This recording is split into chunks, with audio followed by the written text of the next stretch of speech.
Minster Pool is an over-ambitious pond, but strolling along its banks on a bright day of September, journeying home from a Carphone warehouse upgrade exchange, fills me with great pleasure.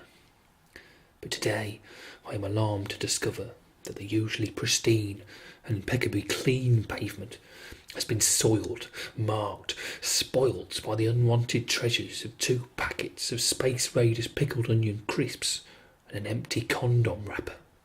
I checked.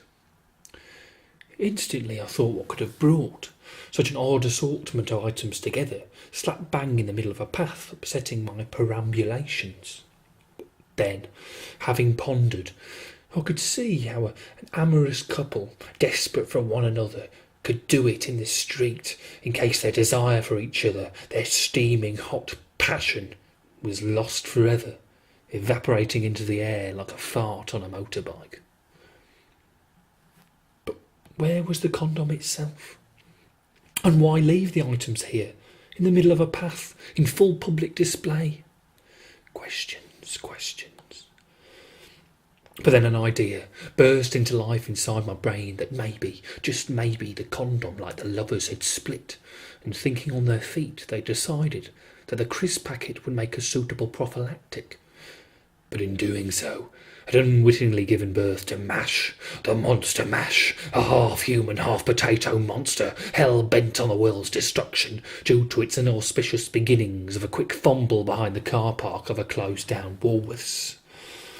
The Monster Mash had murdered both of its parents by biting their heads off and then frying their bodies in a revenge act for the treatment of his forefathers in chip shops up and down the country. But then I saw one of those child-eating dogs, licking at the remains of the shuffled plastic sheath that was gently resting on a dandelion in the late summer breeze.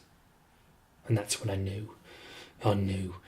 They just left the items there because they're jerks. They're selfish jerks. They're jerk-like chicken jerks, jerking 9 to 5 because they're jerking jerks, leaving their condoms behind as if a trophy to their triumph, like 2 lovers carving their initials into a tree, just leaving it there to mock me and the other lonelies that they're having sexy sex in their street, and then they're celebrating their coitus by eating crisps, pickled onion flavoured aphrodisiac crisps.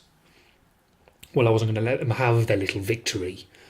After wresting the remaining contents from the dog by tickling its bollocks, I threw the treasured items into a bin that was no more than 5 feet away.